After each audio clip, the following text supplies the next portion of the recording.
My self Puja Joshi, I am your educator. चलिए शुरू। आप सबका स्वागत है डियर मैम चैनल में। आज हम करेंगे सरफेस एरिया वॉल्यूम का एक्सरसाइज 13.3। जो हमारा बेस है वो कौन पर है। ठीक है, ये क्वेश्चन डिस्कस करने से पहले, क्वेश्चन नंबर 1 डिस्कस करने से पहले आपको मैं कुछ बातें जरूर बताना चाहूंगी कि किस तरह से हमें करना है। देखिए, ये होता है कौन। जब आप किसी बर्थडे में जाते हो और आपका जो दोस्त है जिसका बर्थडे होता है वो इस तरह की टोपी आपको पहने हुए दिख जाएगा, है ना। या आपका बर्थडे होता है तो आप इस तरह की कोन वाली टोपी पहनते हैं, तो इसको बोलते हैं कोन। समझ में आया। जैसे सॉफ्टी आप खाते हैं ना, तो सॉफ्टी के नाम पर तो सबके मुंह में पानी आ गया होगा। तो सॉफ्टी किस तरह की होती है, इस तरह की ना, तो इसी को बोलते हैं कोन। ठीक है, तो कोन का जो है आपको देखिए, कोन का जो कर्व सरफेस एरिया होता है, इसका कर्व सरफेस एरिया होता है। आप लोग इसके फॉर्मूले नोट कर लो। ठीक है, पहले आप इसके फॉर्मूले नोट कर लीजिए। ये होता है पाई आर एल।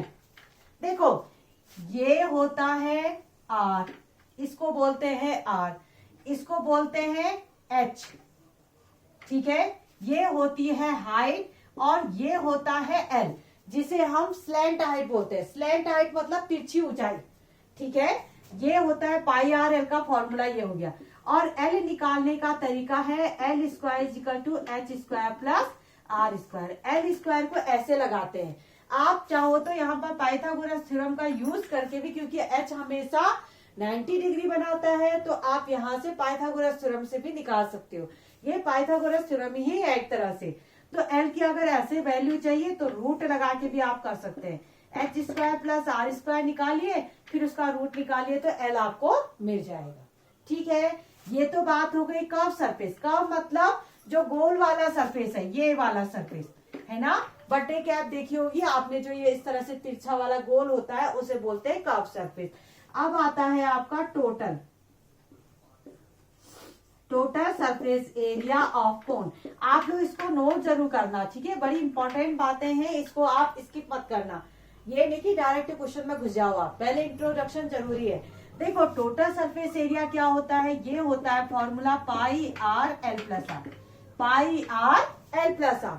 देखो, ये फॉर्मूला आया कैसे, ये भी मैं आपको बताती हूँ। देखो, पहले इसका कर्व ले लिया, क्या होता है पाई आर एल, ये हमने कर्व ले लिया। अब आप जब बर्थडे कैप को उल्टा करके देखोगे तो आपका जो कैप दिखेगी नीचे से, वो उसका जो ये पोर्शन दिखेगा, अगर आप बॉटम से इसको देखो तो इस तरह की गोल दिखती है आपको।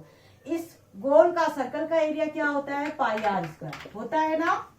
इसका क्या होता है, पाई आर स्क्वायर। इन दोनों को अगर हम जोड़े, पाई आर को कॉमन ले लें, एल प्लस आर, देखो ये फॉर्मूला निकल के आया। अगर आपके कॉन्सेप्ट अगर क्लियर है तो अगर आप फॉर्मूला भूल भी जाते हैं तब भी आपसे हो जाएगा क्वेश्चन। बस आप बेस के लिए एक सर्किल के एरिया को उसमें जोड़ देना। ठीक है, बस यहां तक क्लियर है। बस ज्यादा कुछ नहीं है इसमें। Curve surface area pi r l, l की value root h square plus r square, total surface area of the cone pi r l plus r. ठीक है, इसको आप जल्दी से कहीं पर नोट करो। अब मैं इसको कर रही हूं इरेज। अब हम बनाएंगे क्वेश्चन नंबर 1।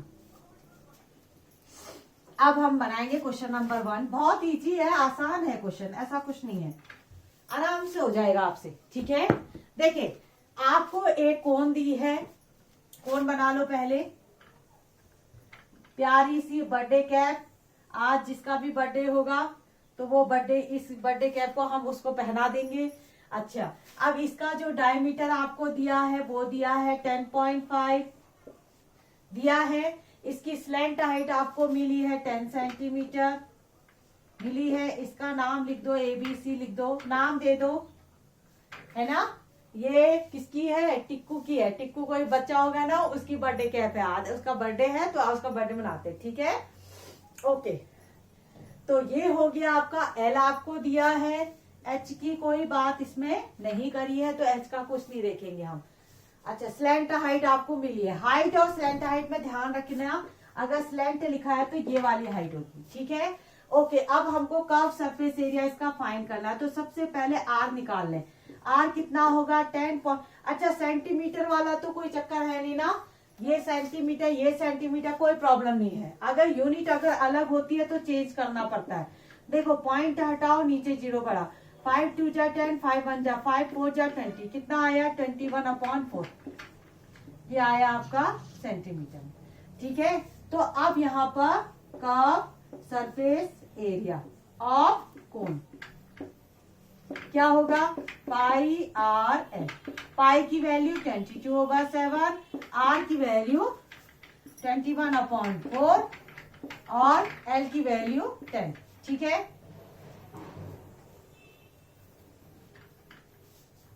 7 3 जा 21, 2 2 जा 4, 2 5 जा 10, 2 1 जा 2, 11, यानी कि यहाँ पर आ गया 11 × 3 × 5 और 11 3 जा 33 × 5 इज इक्वल टू 5 3 जा 15 और 15 और ये 16, 165 सेंटीमीटर स्क्वायर। 165 centimetre square. ठीक है, कितना आया 165 सेंटीमीटर स्क्वायर। ठीक हो गया, इतना क्लियर है। चलिए फिर, बहुत आसान सा क्वेश्चन था, आप जल्दी से इसको कॉपी करिए, तब तक हम करते हैं दूसरा वाला क्वेश्चन। चलिए कॉपी किया आप लोगों ने, 1 2 3 कॉपी करो, बहुत आसान है। अब दूसरा क्वेश्चन के लिए आप कैमरे के पीछे की जाने की जरूरत नहीं है, आप लोगों को तो आइडिया आ ही गया होगा, क्योंकि बंद करना है, खोलना है, एडिटिंग का काम तो चलो मेरा बेटा संभालता है, बाकी सब काम मैंने खुद करने होते हैं, है ना। तो इसके लिए पीछे पीछे जाके बंद खोल करना पड़ता है। चलिए अब आता है question number 2, find the total surface area. देखो, find the total surface area of a cone. देखो, of a cone if it's slant, अब की बात स्लैंट हाइट दे रखी है हमको, ठीक है। Slant height is 21 metre and diameter of its base is 24 metre. जल्दीबाजी में पता नहीं राइटिंग भी कैसी बनी है, चलिए जो भी है ना। देखो, total surface area, find the total surface area पूछा है। स्लैंट हाइट आपको दे रखी है, तो जो जो चीज दी है लिख लो। स्लैंट हाइट 21 मीटर, डायमीटर इसका दिया है, तो रेडियस निकाल लो। डायमीटर कितना था 24, तो रेडियस हो जाएगा 24/2 यानी कि 12, यहाँ पर आ गया मीटर। ठीक है, अब आता है curve surface area. Curve surface area कितना हुआ, पाई आर एल। फॉर्मूला क्या है, पाई आर एल। पाई की वैल्यू 22/7, आर की वैल्यू 12 और एल की वैल्यू 21। 7 3 जा 21, 2 3 जा 6, 2 3 जा 6, है ना, 12। 66 × 12,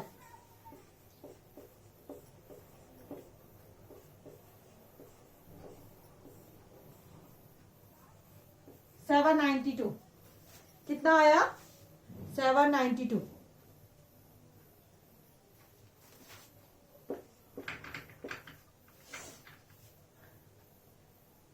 ओके, एक गड़बड़ हो गई हमसे टोटल पूछा था, कर्व सरफेस एरिया निकाल दिया हमने। टोटल करो भाई, टोटल पूछा है हमसे। टोटल सरफेस एरिया क्या होता है, pi r l plus r. Formula गलत रख दिया, हमसे टोटल पूछा था, तो पाई की वैल्यू 22/7, आर की वैल्यू है 12, एल कितना है 21 और आर कितना है 12। आप करेंगे इसको सॉल्व हम। देखो 22 × 12/7, इन दोनों को जोड़ो, ये आया 3, ये आया 3, 33। थोड़ा सा कैलकुलेशन इसमें है, तो कैलकुलेशन शायद मुझे लग रहा है मैंने कर रखा है ये। तो ये आया है, इनको मल्टीप्लाई करके 8712, ठीक है, 8712 आ रहा है। इसको मल्टीप्लाई करके तो डिवाइड भी कर लेंगे, आप लोग कर तो लेंगे ना। इसको डिवाइड करिएगा तो 1244.57 आ रहा है। इसको आप डिवाइड कर लीजिएगा, इतना ही आंसर आपको मिलेगा। ठीक है, कोई दिक्कत तो नहीं है यहाँ पर। बस आपको क्या करना है, टोटल कहाँ है तो टोटल का फॉर्मूला सीधे सीधे लगाना है, कोई कॉन्सेप्ट नहीं है, बिल्कुल सिर्फ फॉर्मूला बेस ये क्वेश्चन है। चलिए अब जल्दी से आप क्वेश्चन नंबर 3 को लिखिए। अब मैं करवाती हूँ, इसको कॉपी करिए फिर 3 करवाते हैं आपको। चलिए बच्चों, आप करते हैं क्वेश्चन नंबर 3। क्वेश्चन नंबर 3 क्या कहता है हमसे, curve surface area of the core is this one and slant height आपको दी है। आपको क्या क्या दिया है पहले लिख लो आप। कर्व सरफेस एरिया आपको दिया है 308 सेंटीमीटर स्क्वायर और आपको स्लैंट हाइट दी है 14 सेंटीमीटर। ठीक है, तो आपको रेडियस फाइंड करनी है। तो सबसे पहले एक काम करो, कर्व सरफेस एरिया वाला फॉर्मूला आप लगा दो। फॉर्मूला क्या होता था, पाई आर एल। ठीक है ना। और आपको क्या curve surface area of the cylinder slant height, अच्छा सॉरी स्लैंट हाइट आपको दी है एल, तो आपको फॉर्मूला लगाना था। तो इससे ठीक हो गया, आर की वैल्यू हमारी निकल आएगी। देखो 308 इज इक्वल टू पाई की वैल्यू रख दीजिए 22/7। आर आपको नहीं मालूम है तो रहने दीजिए। एल आप जानते हैं 14 है। 7 से 7 2 जा 14, 2 से इसको कट कर दीजिए, 2 1 जा 2, 2 5 जा 10, 2 4 जा 8। ठीक है, 11 2 जा 22, 11 1 जा 11, 11 4 जा 44, ये आ गया 7 10। तो आर की जो वैल्यू है वो है 7 सेंटीमीटर। आर की वैल्यू क्या है, 7 सेंटीमीटर। आर आपको मिल गया। अब हम निकालते हैं टोटल सरफेस एरिया। पहला पार्ट हमारा हो चुका, अब निकालते हैं second part, total surface area. कैसे निकालते हैं, पाई आर एल प्लस आर। ठीक है, क्या होगा, पाई r l plus are.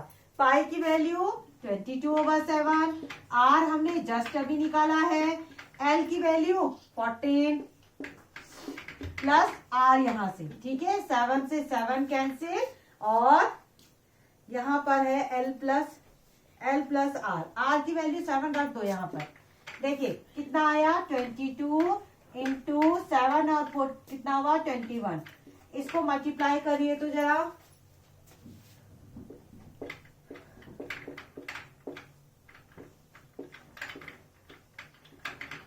Four 62। ठीक है, कितना आ रहा है 462 सेंटीमीटर स्क्वायर। ठीक है, एक बार आंसर हम जल्दी से देख लें, कहीं कोई गलती तो नहीं रह गई, बिल्कुल करेक्ट आंसर है। ठीक है, कोई प्रॉब्लम कोई दिक्कत, अभी तो क्वेश्चन बहुत इजी चल रहे हैं, कोई ऐसी दिक्कत है भी नहीं इसमें। चलिए फिर आप लोग जल्दी से इसको पॉज करिए। अब हम करते हैं क्वेश्चन नंबर 4। इसको जल्दी से पॉज करो आप लोग। चलिए, ये है एक कोनिकल टैंक जिसकी हाइट आपको दी है, तो एच आपको दिया है 10 मीटर। ठीक है, रेडियस आपको मिली है 24 मीटर। तो आपको फाइंड करना है स्लैंट हाइट। ठीक है, तो स्लैंट हाइट इस तरह से, ये कौन है, आपको आर आपके पास है, एच आपके पास है, आर है आपका 24, एच है आपका 10। ठीक है, तो ये आपको हाइट फाइंड करनी है। तो इसको फाइंड करने का मैंने आपको तरीका बताया था, l square equal to h square plus r square. देखिए एच की वैल्यू कितनी है 10 का स्क्वायर प्लस 24 का स्क्वायर। 10 का स्क्वायर 100, 24 का 576 होता है। ठीक है, कुछ वैल्यूज जो है आपको याद होनी चाहिए। ये आ गया 676 एल स्क्वायर की वैल्यू। तो एल कितना हुआ, स्क्वायर रूट ऑफ 676, ये होता है आपका 26 की वैल्यू। समझ रहे हैं, 26 का जो स्क्वायर रूट होता है ये जो है 676, आपका लेना स्क्वायर रूट निकाल लेना इसका। ठीक है, तो आपको यहाँ 26 मिल जाएगा। ठीक है ना, आता है ना आपको 7 इसका निकालना। देखो 676 का कैसे करते थे, जोड़ा बनाते थे, यहां से पेयर, देखो 2 2 जा 4 हुआ, इन दोनों को जोड़ के यहाँ लिखा, यहाँ से 276। अब देखो यहाँ पर 6 रखो, यहाँ पर 6 रखो, वैल्यू यही आएगी, 6 6 जा 36, 6 4 जा 24 और 3 27 आई ना। तो स्क्वायर रूट निकालना आना चाहिए आप लोगों को। एल हमें मिल गया, फर्स्ट पार्ट हमने कर दिया। अब हम करते हैं, अब हमें करना है सेकंड पार्ट। ठीक, तो cost of canvas required to make the tent if the cost canvas required to make a tent, यानी कि टेंट बनाना है। ऑब्वियसली टेंट बनाना है तो कर्व सरफेस एरिया, क्योंकि बेस से मतलब नहीं होता है। टेंट आपने देखा होगा ना, कई लोग बनाते हैं टेंट तो वो क्या करते हैं, आउटर सरफेस निकालते हैं। और कोनिकल बनाना है तो छत का ऐसे होगी, गोल होगा बिल्कुल। टेंट देखा होगा आप लोगों ने, इस तरह का होगा टेंट, ठीक है ना। इसका बेस नहीं होगा, खाली कर्व। तो हम सबसे पहले कर्व सरफेस एरिया, तो यहां पर मैं लिख लेती हूं कि ये 26 मीटर हमारा आया है, ठीक है ना। ये तो भूलभाल हो जाती है। चलिए फिर अब मैं इसको इरेज कर रही हूँ। अब मैं इसमें निकालती हूँ कि कॉस्ट, पहले हम निकालेंगे curve surface area. Second part के लिए अब हम काम करने जा रहे हैं। अब निकालो curve surface area of cone. Curve surface area क्या होता है, पाई आर एल। पाई की वैल्यू 22/7, आर की वैल्यू 24, एल की वैल्यू 26, ठीक है, इतना आया। अच्छा, इसको अगर हम करें सॉल्व तो कितना आया, 26 इंटू 24, 22/7, 24 और 26। इसको अगर हम करें,